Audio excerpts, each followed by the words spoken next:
I had always enjoyed the solitude of late-night drives, the road illuminated by the soft glow of my headlights cutting through the darkness.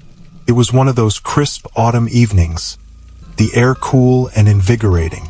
As I cruised along the winding back roads of my small town, I felt a sense of peace. The world was quiet, and I was alone with my thoughts. The plan was simple: a quick drive to clear my mind and a stop at the local diner for a slice of pie.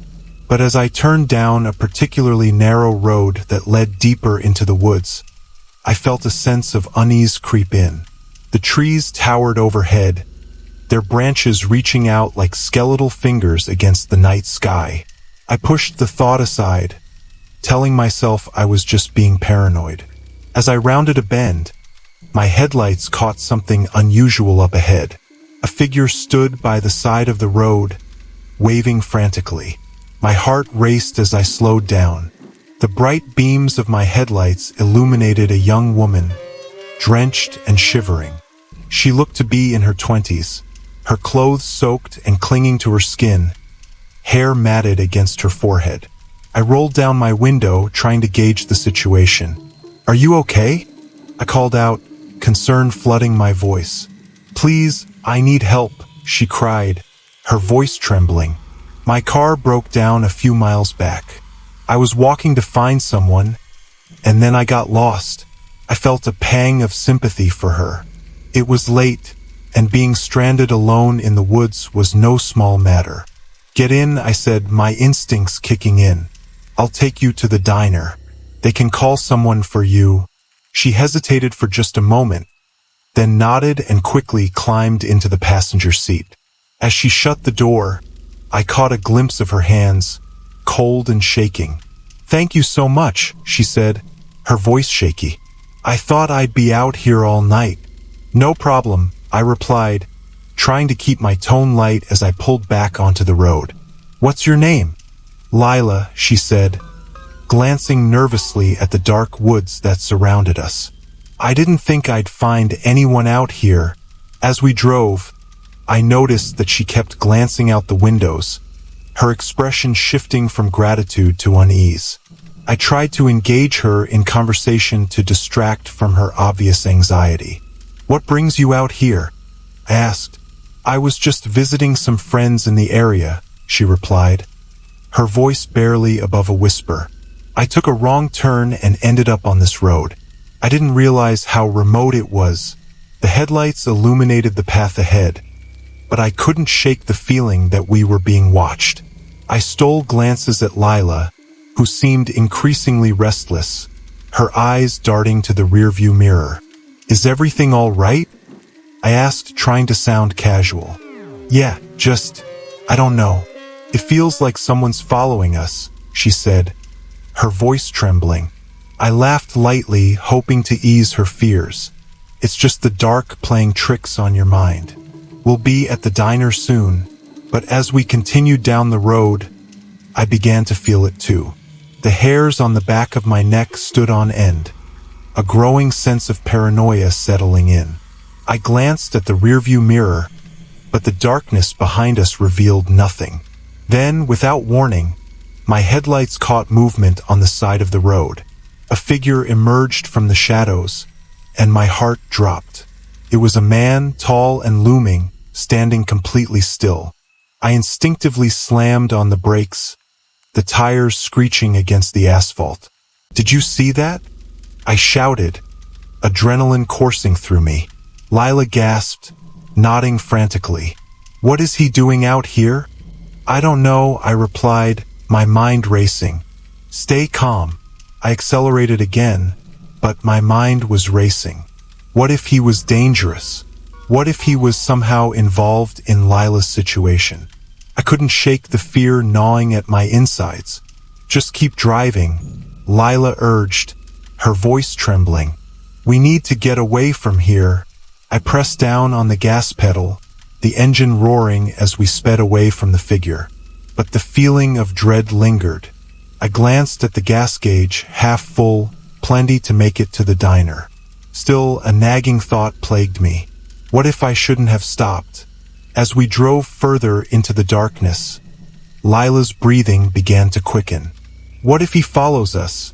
she asked, glancing nervously over her shoulder. "Let's just focus on getting to the diner," I replied, trying to sound more confident than I felt.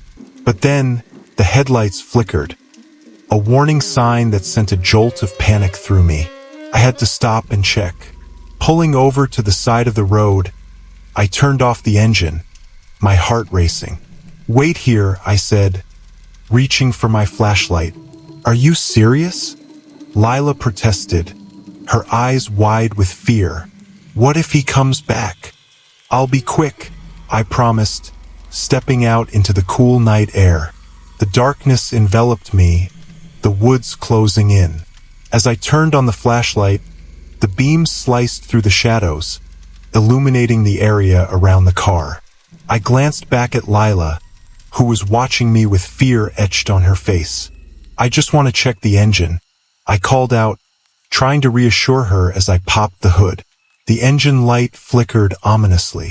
I could hear the sounds of the night, the rustle of leaves, the distant hoot of an owl, but I also felt the weight of the silence around me. Just as I began to examine the engine, I heard a twig snap nearby. I froze, my heart pounding in my chest. I turned slowly, shining the flashlight in the direction of the sound. Nothing. "Okay, maybe I'm just being paranoid," I muttered to myself, returning my focus to the engine. But just as I was about to close the hood, I heard Lila's voice calling from the car. "Get back in, please." I felt a rush of fear, sensing the urgency in her tone. "What's wrong?" I shouted, hurrying back to the driver's seat. "I think he's out there," she cried, her voice rising in panic. "What? Who?" "The man. The one we saw. He's standing right by the trees." I jumped into the car, slamming the door shut. "Are you sure?" "Yes, I saw him moving. We need to go." I didn't hesitate.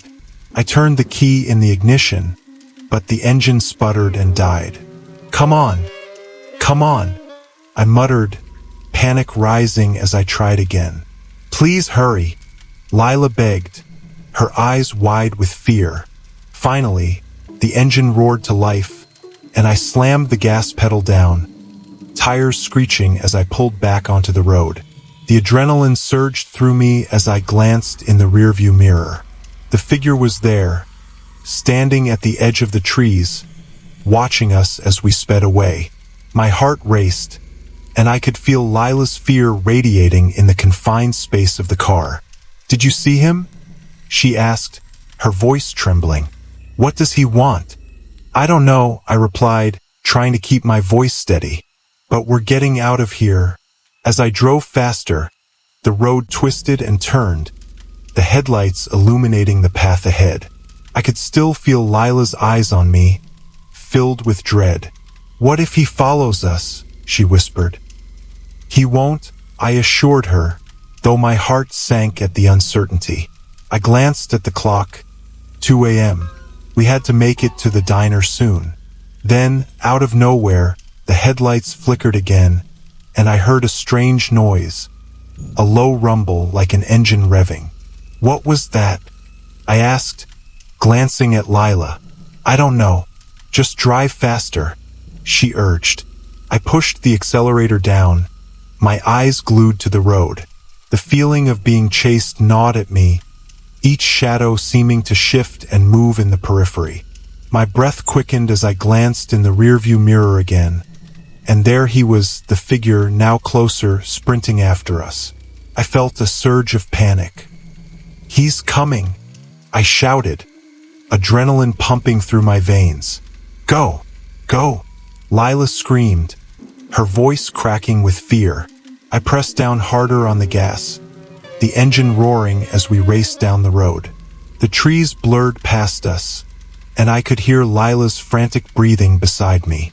"Don't look back," I yelled, trying to keep us both focused. But the fear was overwhelming, a consuming dread that gripped my chest. The headlights illuminated the road ahead, but I felt the darkness closing in around us. Suddenly, the road dipped down, and I struggled to maintain control. "Hold on!" I shouted as I maneuvered the car around a sharp turn. My heart raced. I felt like I was in a nightmare, trapped in a dark world with no escape. But just as I thought we might be free, I heard a loud bang, and the car jolted violently. "What was that?" Lila cried, panic rising in her voice. I don't know," I shouted, glancing at the dashboard. The tire light flashed ominously. "We've got a flat."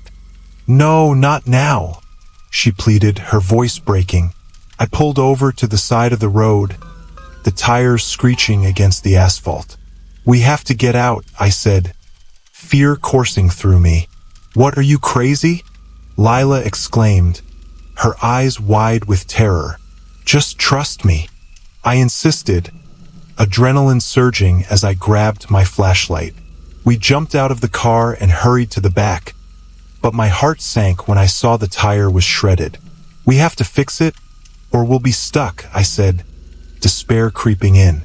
But even as I fumbled with the tools, I felt the weight of danger pressing in around us. The woods were eerily silent, and every rustle made me jump. "Hurry," Lila urged, glancing nervously into the darkness. I worked as fast as I could, but my hands trembled with fear. Finally, I managed to replace the tire, and we jumped back into the car, breathless and terrified. "Start it up," Lila urged, her voice urgent. I turned the key and the engine roared to life. "Let's go," I shouted, slamming the gear into drive. We tore down the road, the darkness closing in behind us, but the figure was gone, swallowed by the night. "Do you think we lost him?" Lila asked, her voice trembling. "I hope so," I replied, glancing in the rearview mirror. The road was empty, but I couldn't shake the feeling of unease. As we drove on, the headlights illuminated the road ahead, and I felt a sense of relief wash over me. We were finally getting closer to the diner. But then, out of nowhere, Lila let out a gasp. "Look!" she shouted. I turned to see the figure standing by the side of the road again. His expression twisted into a sinister grin. "He's still out there," she screamed. I pressed down on the accelerator, my heart racing as we sped past him. "Just keep going," I yelled. The diner came into view, a beacon of light in the darkness. I swerved into the parking lot, tires screeching as I came to a stop. "Get inside," I shouted, jumping out of the car and grabbing my phone. Lila was right behind me, and we rushed through the diner doors. The warmth enveloped us. "Help! We need help!" I called out, glancing back at the dark road behind us. The waitress looked up, concern in her eyes. "What's going on?" "There's a man. He's been following us," Lila gasped, trying to catch her breath. "Call the police," I urged, my heart still racing. The waitress nodded, picking up the phone. As I turned to look outside, the darkness felt oppressive, and I couldn't shake the feeling of being watched.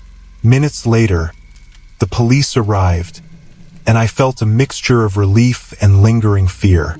The officers spoke to us, their expressions serious. "Can you describe the man?" one of them asked, jotting down notes.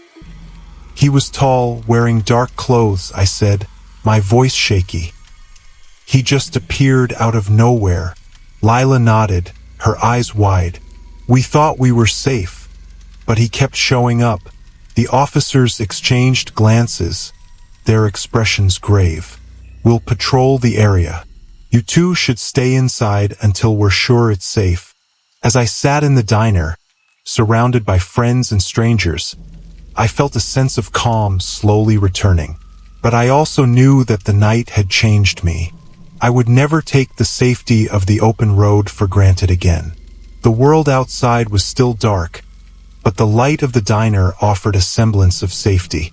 And as I shared my story with Lila, I realized that in moments of fear, It was the connections we made that mattered most.